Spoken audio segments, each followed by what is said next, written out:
Good morning student. पिछले class में हमने पार्ट 6 का अध्ययन किया था। इस पार्ट में हम सब इसका अभ्यास करेंगे। तो आइए सबसे पहले संप्रति लेखनीय में देख रहे हैं कि स्थूल संख्या पदानि शुद्धानि कुरुता, यानी पहले ही मैंने बताया था पार्ट में कि संख्या जो है विशेषण के तौर पर प्रयुक्त किया जाता है, तो विशेष है जिस लिंग और वचन में रहता है संख्या उसी लिंग में लिखना पड़ता है। तो यहाँ पर विशेष के लिंग के अनुसार संख्या का लिंग अशुद्ध है, उसे विशेष के लिंग के अनुसार हमें संख्या का लिंग लिखना होगा। जैसे एकम बालह है तो बालह पुल्लिंग है, तो यहाँ पर हमें एकह लिखना होगा। तिसत्र पुस्तकानि है, पुस्तकानि नपुंसक लिंग है, तो यहाँ पे हमें त्रीनी लिखना होगा। द्वौ महिले, महिले स्त्रीलिंग है, तो यहाँ स्त्रीलिंग में हमें द्वे लिखना होगा। चत्वारि वेदाः, वेदाः पुल्लिंग है, तो यहाँ हमें चत्वारः लिखना होगा। द्वौ फले, फले नपुंसक लिंग है, तो यहाँ हमें द्वे लिखना होगा। एका पुस्तकम, पुस्तकम नपुंसक लिंग है, तो हमें एकम लिखना होगा। चत्वारि मयूराः, मयूर पुल्लिंग है, तो यहाँ हमें चत्वारः लिखना होगा। चत्वारः कदली फलानि, फलानि कदली फलानि नपुंसक लिंग है, तो यहाँ हमें नपुंसक लिंग चत्वारी लिखना होगा। तो इस प्रकार हमें लिंग बदलकर लिखना होगा। एक बार मैं पुनः इनका उत्तर बोलूँगा, केवल ध्यान देंगे। एकः बालः, त्रीणि पुस्तकानि, द्वे महिले, चत्वारः वेदाः, द्वे फले, एकम पुस्तकम, चत्वारः मयूराः, चत्वारि कदली फलानि। तो ये था प्रश्न एक। प्रश्न दो है निम्नलिखितानि वाक्यानि शुद्धानि कुरुत, इसमें भी वाक्य को शुद्ध करना है।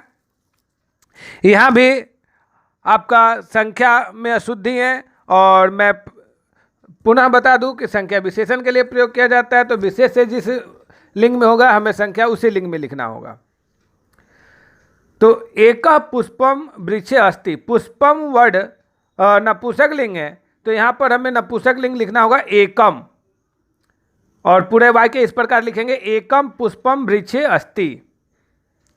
त्रयः चटकाः उत्पतन्ति, चटकाः स्त्रीलिंग वर्ड है, तो यहाँ पे हमें त्रिसत्र लिखना होगा।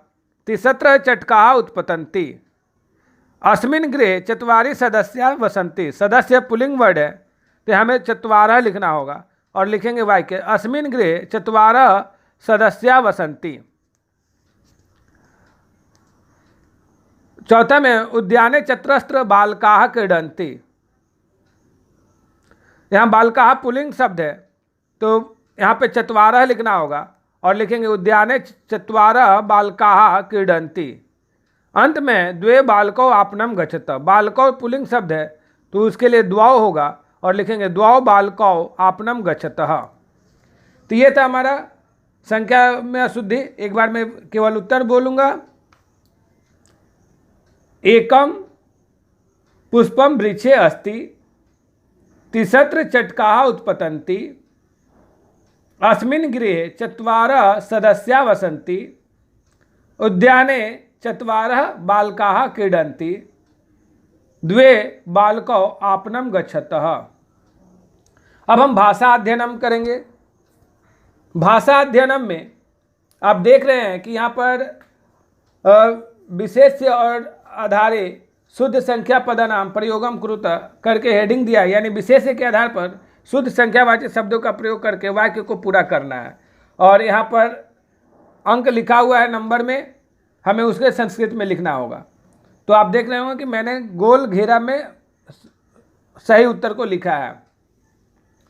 मम हस्तयो द्वौ अंगुष्ठौ अस्तः, तत्र एकः कुक्कुरः तिष्ठति, बालकानां हस्ते एकम कन्दुकम् अस्ति, अहम एकम पुस्तकं क्रीणामि, त्रीणि फलानि चत्वारि पुष्पानि च तत्र सन्ति। तो यहाँ पर संख्या था। अब कैसे हुआ तो ये हम देखेंगे। अंगुष्ठौ पुल्लिंग शब्द है, इसलिए दो को पुल्लिंग में लिखेंगे और द्वौ लिखेंगे। कुक्कुरः पुल्लिंग शब्द है, इसलिए एक को पुल्लिंग का रूप लिखेंगे और एकः लिखेंगे। कंदुकम नपुंसकलिंग शब्द है तो यहाँ पर नपुंसकलिंग एकम लिखेंगे। पुस्तकम भी नपुंसकलिंग शब्द है तो यहाँ पर पुस्तकम के लिए भी एकम लिखेंगे। फल नपुंसकलिंग है इसलिए 3 का स्त्रीलिंग नपुंसकलिंग लिखेंगे त्रीणी। पुष्पाणि भी नपुंसकलिंग है इसलिए यहाँ 4 का भी नपुंसकलिंग होगा चत्वारि। तो ये था हमारा विशेष्य के आधार पर वाक्यों को शुद्ध करके लिखना। अब पेज नंबर 45 में हम पढ़ेंगे कोष्ठ गते शब्दे उचितम पदम निर्माण्य रिक्त स्थानानि पूरयत, यानी कोष्ठ में दिए गए शब्दों से उचित पद बनाकर हमें रिक्त स्थान की पूर्ति करना है। अब हमें खुद देखना होगा कि ये शब्द कौन से लिंग में, उसके आधार पर संख्या लिखना है। वेदा डैश संति, तो यहाँ हमें ऑप्शन दिया जा रहा है क्लू चत्वार 4, तो चतुर जो है उसको हम लोग पुल्लिंग के लिए लिखेंगे चत्वारः। तो वेदा चत्वारः संति तत्र गृहात् बहि डैश मार्जारः तिष्ठन्ति, यहाँ होगा 5। अहम डैश मूषिका अपश्यम चतुर, तो चत्रस्त्र, मूषिका स्त्रीलिंग शब्द है तो चत्रस्त्र। मम गृहे डैश मूषिकौ अस्तः, द्वौ पुल्लिंग है तो द्वौ होगा। एकस्मिन् सप्ताहे 7 दिनानि भवन्ति, क्योंकि हमने पढ़ा था कि 4 के बाद 5 से जो भी संख्या होंगे सब एक ही लिंगों में होंगे। तो यहाँ पहला में होगा चत्वारः, दूसरा में 5, तीसरा में चत्रस्त्र, चौथा में द्वौ और 5वां में सप्त। अब प्रश्न 3 आएगा जिसमें परस्पर मेलनम है, हमें पिक्चर के अनुसार संख्या को मिलाना है। चत्वारः वृक्षाः, तो 4 वृक्ष का जो चित्र है उसमें हम लोग मिलाएंगे चौथा नंबर में। 2 पुस्तकें, 2 किताब के चित्र में मिलाएंगे 2 पुस्तकें। तिसत्र चटकाः, 3 गौरैया का जो चित्र है वहाँ हम मिलाएंगे 2 नंबर में। सप्त नक्षत्राणि, 7 तारे का चित्र में हम लोग मिलाएंगे। और इस प्रकार क को 4 नंबर से, ख को 1 नंबर से, ग को 2 नंबर और घ को 3 नंबर से मिलान करेंगे। अब आएगा अंत में संस्कृतेन अनुवादम कुरुत, संस्कृत में हमें अनुवाद करना है। मेरे पास 4 रुपए हैं, मम पार्श्वे 4 रूप्यकाणि सन्ति। 5 लड़कियां रंगमंच पर नाचती है, 5 बालिकाः रंगमंचे नृत्यन्ति।